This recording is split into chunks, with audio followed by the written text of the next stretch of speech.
Part 3 of 3.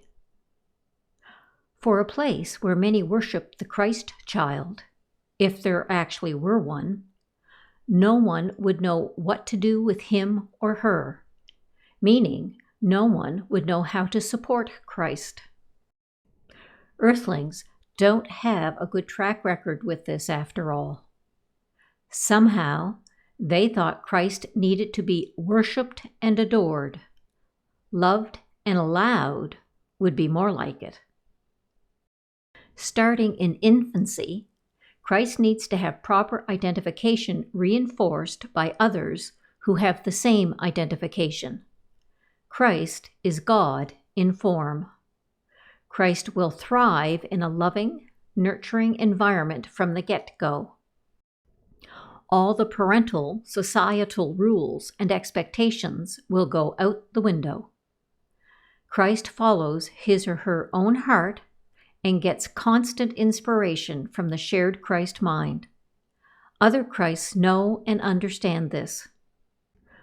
When the infant Christ grows into adolescence, his or her parents will continue to support Christ's exploration of the world and ways to serve it.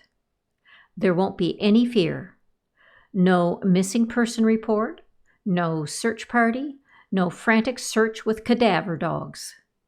There will only be trust in the power of love.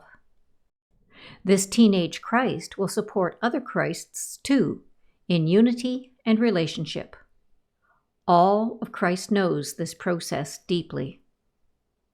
The transition to adulthood will be a smooth one, because Christ has been functionally allowed to use his or her powers since the beginning of a life in form. Here are some truths to deeply contemplate and discuss with others in the Christ community. 1.